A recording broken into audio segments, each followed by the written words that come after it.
Hello friends, welcome to my channel. ನಾನು ನಿಮಗಿವತ್ತು ಪಾಲಕ್ rice ಮಾಡೋದು ಹೇಗೆ ಅಂತ ತೋರಿಸ್ತಾ ಇದ್ದೀನಿ. ಪಾಲಕ್ ರೈಸ್ಗೆ ಬೇಕಾಗಿರೋಂಥ ಸಾಮಾನುಗಳು ನೋಡ್ಕೊಳ್ಳಿ. ಪಲಾವ್ ಎಲೆ, ಚಕ್ಕೆ, ಲವಂಗ, ಈರುಳ್ಳಿ 2, ಶುಂಠಿ ಬೆಳ್ಳುಳ್ಳಿ ಪೇಸ್ಟ್ 1 ಸ್ಪೂನು, 4 ಹಸಿಮೆಣಸಿನ್ಕಾಯಿ, ಕೊತ್ತಂಬರಿ ಸೊಪ್ಪು ಅರ್ಧ ಕಟ್ಟು, 1 ಕಟ್ಟು ಪಾಲಕ್ ಸೊಪ್ಪನ್ನ ನಾವು ಬೇಯಿಸಿಟ್ಕೊಂಡಿದ್ದೀನಿ. ಅಕ್ಕಿನ ನಾನು ಒಂದು 10 ನಿಮಿಷ ತೊಳೆದು ನೆನೆಸಿಟ್ಟಿದ್ದೀನಿ. ಜೊತೆಗೆ ಟೊಮೊಟೊ 2, ಅರಿಶಿನ ಪುಡಿ 1 ಸ್ವಲ್ಪ, ಗರಂ ಮಸಾಲ, ರುಚಿಗೆ ತಕ್ಕಷ್ಟು ಉಪ್ಪು, ಜೀರಿಗೆ ಪುಡಿ ಅರ್ಧ ಚಮಚ, 2 ಚಮಚ ಧನಿಯಾ ಪುಡಿ. ಮೊದಲಿಗೆ ನಾವು ಒಂದು ಮಿಕ್ಸಿ ಜಾರ್ ತೊಗೊಂಡು ಅದಕ್ಕೆ ಕೊತ್ತಂಬರಿ ಸೊಪ್ಪು, ಹಸಿಮೆಣಸಿನ್ಕಾಯಿ ಮತ್ತು ಪಾಲಕ್ ಸೊಪ್ಪನ್ನ ಹಾಕಿ ನುಣ್ಣಗೆ ಪೇಸ್ಟ್ ಮಾಡ್ಕೋಬೇಕು. ಈಗ ನಾವು ಬೇಯಿಸಿ ಹಾಕೋದ್ರಿಂದ ಸ್ವಲ್ಪ ಪಾಲಕ್ ಸೊಪ್ಪನ್ನ ಅದರಲ್ಲಿರೋ ಸ್ಮೆಲ್ ನಮಗೆ ಅಷ್ಟೊಂದಾಗಿ ಬರೋದಿಲ್ಲ. ಈ ಥರ ನುಣ್ಣಗೆ ನಾವು ಪೇಸ್ಟ್ ಮಾಡ್ಕೋಬೇಕು. ಈಗ ನಾವು ಗ್ಯಾಸ್ ಹಚ್ಚಿ ಕುಕ್ಕರ್ ಇಟ್ಟು ಒಲೆ ಮೇಲೆ ಎಣ್ಣೆ ಹಾಕ್ಕೊಳ್ಳೋಣ. ಪಲಾವ್ ಎಲೆ ಹಾಕ್ಬೇಕು, ಅದಕ್ಕೆ ಫಸ್ಟು ಚಕ್ಕೆ ಲವಂಗ ಹಾಕಬೇಕು. ಏಲಕ್ಕಿ ಏನು ತೊಗೊಳ್ಳಲ್ಲ. ಜೊತೆಗೆ ಸಣ್ಣಗೆ ಹೆಚ್ಕೊಂಡಿರೋಂಥ ಈರುಳ್ಳಿ ಹಾಕಬೇಕು. ಆ ಈರುಳ್ಳಿ ಬೇಯೋಕ್ಕೆ ಫಸ್ಟಿಗೆ ಸ್ವಲ್ಪ ನಾನು ಉಪ್ಪು 1 ಚಿಟಿಕೆ ಹಾಕ್ಕೋತೀನಿ. ಇದು ಚೆನ್ನಾಗಿ ಒಂದು ಕೆಂಪು ಬ್ರೌನ್ ಬಣ್ಣಕ್ಕೆ ಬರೋವರೆಗೂ ನಾವು ರೋಸ್ಟ್ ಮಾಡ್ಕೋಬೇಕು.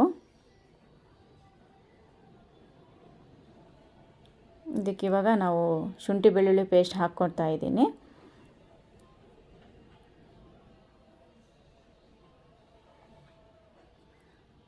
ಈ ಥರ ನಾವು ಒಂದು ಸ್ಪೈಸಿಯಾಗಿ ಟೇಸ್ಟಿಯಾಗಿ ನಾವು ಮಾಡಬಹುದು ಪಾಲಕ್ ರೈಸ್ನ. ಈಗ ರುಬ್ಬಿರೋಂಥ ಪೇಸ್ಟ್ನ ನಾನು ಇದಕ್ಕೆ ಆ್ಯಡ್ ಮಾಡ್ತಾ ಇದ್ದೀನಿ ನೋಡಿ.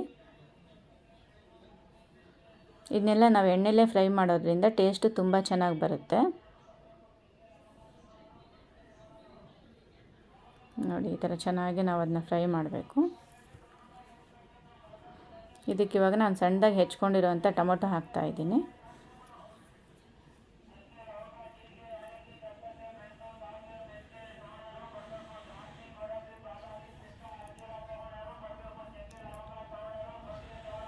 ಟೊಮೊಟೊ ಚೆನ್ನಾಗಿ ಬೆಂದ ಮೇಲೆ ಅದಕ್ಕೆ ನಾನು ಸ್ಪೈಸಸ್ ಪೌಡರ್ಸ್ ಎಲ್ಲ ಹಾಕ್ತಾಯಿದ್ದೀನಿ ನೋಡಿ. ಧನಿಯಾ ಪುಡಿ ಹಾಕಿದ್ದೀನಿ 2 ಚಮಚ,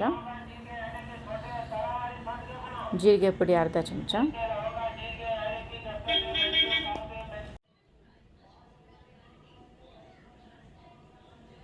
ಗರಂ ಮಸಾಲ ಪುಡಿ 1 ಸ್ಪೂನು, ಸ್ವಲ್ಪ ಅರಿಶಿನ ಪುಡಿ. ಇದನ್ನೆಲ್ಲ ಹಾಕಿ ನಾವು ಚೆನ್ನಾಗಿ ಗೂರಾಡಬೇಕು. ಇದರಲ್ಲೇ ಹಾಕೋದ್ರಿಂದ ಕಲರ್ ನಮಗೆ ತುಂಬ ಚೆನ್ನಾಗಿ ಬರುತ್ತೆ, ಟೇಸ್ಟ್ನೂ ತುಂಬ ಚೆನ್ನಾಗಿ ಬರುತ್ತೆ. ಎಣ್ಣೆಲೇ ಹಾಕೋದ್ರಿಂದ ನಾವು ಸ್ಪೈಸಸ್ ಪೌಡರ್ಗಳನ್ನೆಲ್ಲ, ಇದೆಲ್ಲ ನಾನು ಮನೆಯಲ್ಲೇ ತಯಾರಿಸ್ಕೊಂಡಿರೋದು. ಸ್ವಲ್ಪ ಟೇಸ್ಟಿಗೆ ನಾನು ಮೊಸರು ಸ್ವಲ್ಪ ಯೂಸ್ ಮಾಡ್ತೀನಿ. ಈ ಥರ ಬಾತ್ಗಳಿಗೆಲ್ಲ ಒಳ್ಳೆ ಟೇಸ್ಟ್ ಕೊಡುತ್ತೆ, ಅದಕ್ಕೋಸ್ಕರ.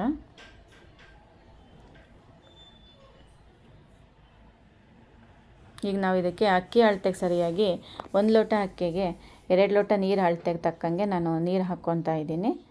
ನೀರು ಹಾಕಿದ ತಕ್ಷಣ ಇದಕ್ಕೆ ಉಪ್ಪು ಯೂಸ್ ಮಾಡ್ತಾಯಿದ್ದೀನಿ ನೋಡಿ. ಉಪ್ಪು ರುಚಿಗೆ ಎಷ್ಟು ಬೇಕೋ ನಾವು ಅಷ್ಟು ಉಪ್ಪು ಹಾಕ್ಕೋಬೇಕು. ಅದು ಚೆನ್ನಾಗಿ ನೀರು ಕುದಿಯುವಾಗ ನಾವು ನೆನೆಸಿಟ್ಟಿರುವಂಥ ಅಕ್ಕಿನ ಇದಕ್ಕೆ ಹಾಕಬೇಕು. ನಾನು ಅಕ್ಕಿ ಹಾಕಿದ ತಕ್ಷಣ ಕುಕ್ಕರ್ ಮುಚ್ಚಲ್ಲ, ಅದು ಚೆನ್ನಾಗೇ ಅದರಲ್ಲೇ ಕುದಿಬೇಕು ಅಂತೇಳಿ ನಾನು ಫುಲ್ಲು ಅದರಲ್ಲೇ ಅನ್ನ ಸ್ವಲ್ಪ ಗಟ್ಟಿ ಆಗೋವರೆಗೂ, ನೀರೆಲ್ಲ ಇಂಗೋವರೆಗೂ ಕುದಿಸಿ ಆಮೇಲೆ ನಾನು ಅದಕ್ಕೆ ಕುಕ್ಕರ್ ಮುಚ್ಚಿ ದಮ್ ಕಟ್ಟೋ ರೀತಿ ಮಾಡ್ತೀನಿ. ಹಿಂಗೆ ಮಾಡೋದ್ರಿಂದ ಮಸಾಲೆ ಎಲ್ಲ ಕಡೆಗೂ ಅಂಟ್ಕೊಳ್ಳುತ್ತೆ. ಅದೇ ನಾವು ಕುಕ್ಕರ್ ಹಂಗೆ ಮುಚ್ಚಿಟ್ಬಿಟ್ಟಿವಿ ಅಂದರೆ ಮಸಾಲೆ ಎಲ್ಲ ಮೇಲೆ ತೇಲಿರುತ್ತೆ, ರೈಸ್ ಎಲ್ಲ ಅಡಿಯಲ್ಲಿರುತ್ತೆ. ಮತ್ತು ಒಂದು ಸತಿ ಮಿಕ್ಸ್ ಮಾಡ್ಕೋಬೇಕಾಗುತ್ತೆ. ನಾವು ಈ ಥರ ಫುಲ್ಲು ಅದು ಅನ್ನ ಆಗೋವರೆಗೂ ಕೈ ಬಿಟ್ಟು ಮುಚ್ಚೋದ್ರಿಂದ ಅದು ಒಂದು 10 ನಿಮಿಷ ಆದಮೇಲೆ ನಾವು ಹಂಗೇ ಸರ್ವ್ ಮಾಡ್ಕೋಬೋದು. ಇವಾಗ ನೋಡಿ ಫ್ರೆಂಡ್ಸ್, ಪಾಲಕ್ ರೈಸ್ ರೆಡಿಯಾಗಿದೆ. Thank you.